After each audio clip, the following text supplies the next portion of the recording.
great 8th Army spring is coiled for release against the Māreth line. The Montgomery machine compressing days into hours in readiness for the attack. Everything is assembled for the great effort to rupture the Māreth defenses. An atmosphere of tense expectancy and determination hangs over the preparing army. In the midst of all this readying for battle, there are moments for comforting strength to be drawn from a simple communion held in a quiet retreat on the eve of the great offensive. It was the same before Alamein. The brave are strengthened by sacrament and prayer.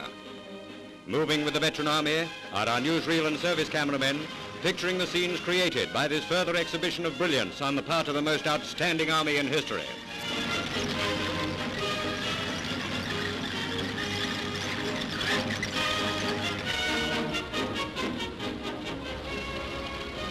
While the frontal assault on Māreth was not the main attack, it saw many hours of savage fighting.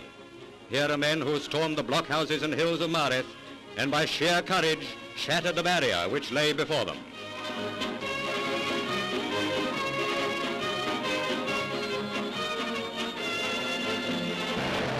A few kilometers back, at our advanced landing grounds, Air Marshal Cunningham's fighters are poised for the blow.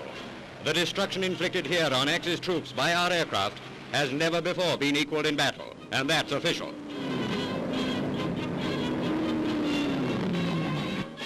The attack began at night. As at Alamein, so at Māreth, and later at the Wadi Arkurit, hundreds of guns pouring shells on a small sector less than a mile wide. 30 minutes of mass execution by moonlight.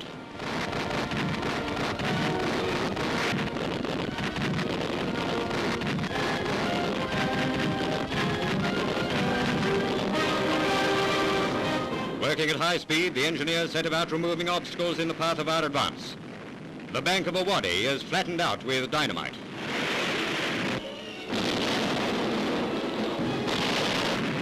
Shovel teams are rushed in to level the excavated earth.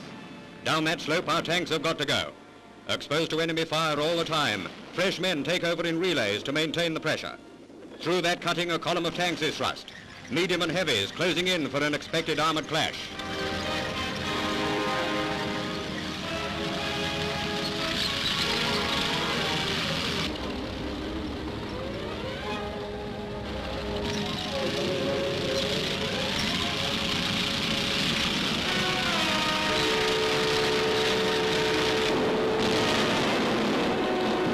The Māreth line feels the weight of our guns. Part of the diversionary attack while Montgomery is working round in a brilliantly executed flanking movement.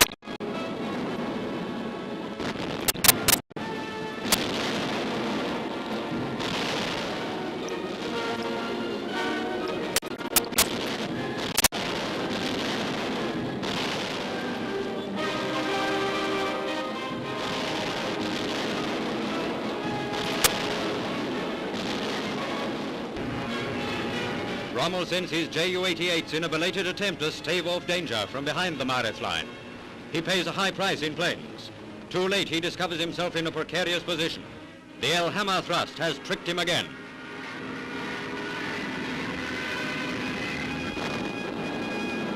With Rommel's attention fixed on Māreth, Montgomery switches big concentrations round to clinch the blow at El Hammer. A brilliant maneuver which sent our main attack across more than 200 miles of treacherous country in a giant encircling movement. A perilous venture, and one which Rommel underestimated. Its success saw the beginning of the link-up between the 8th Army and the Americans in the El Ghata sector. The 2nd United States Corps, under General Patton, were maintaining pressure on the narrowing neck of land along which Rommel had to retreat. From Gafsa, the Americans penetrated to Sened. Each step forward put the Africa Corps more and more on the spot.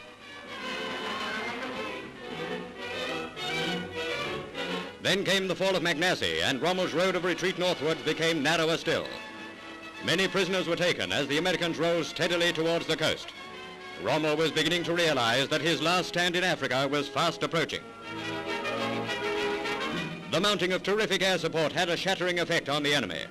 At no time were they free from our bombers and fighters. RAF cameramen secured these impressive pictures of Boston's bombs and shell bursts at the height of a raid over the harassed enemy in retreat.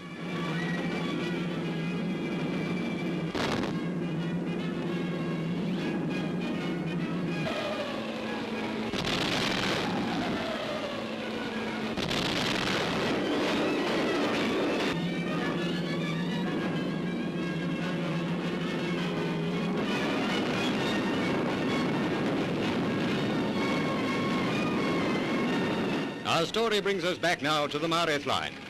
It brings us also to the point where we pay tribute to the New Zealanders, the Indians, and our home county regiments employed in the fierce fighting here, at El Hamma, and at Rommel's last ditch, the Wadi Akarit. One of the finest tributes to Montgomery's men has been paid by the American press. The British 8th Army, it says, is made up of sensitive flesh and blood, a fact which is difficult to remember in face of the machine-like precision with which it moves and conquers. It strikes, advances, pauses, collects its strength and strikes once more with irresistible effect. It was this which turned the fortress of Māreth into an empty shell.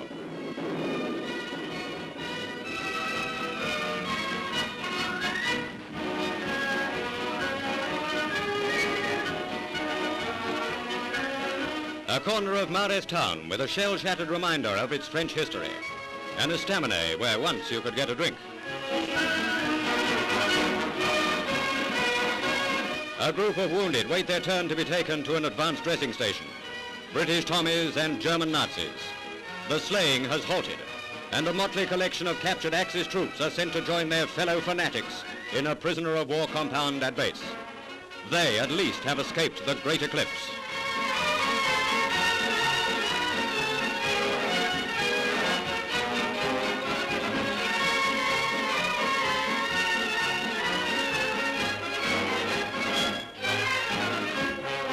Generals Freiberg and Montgomery.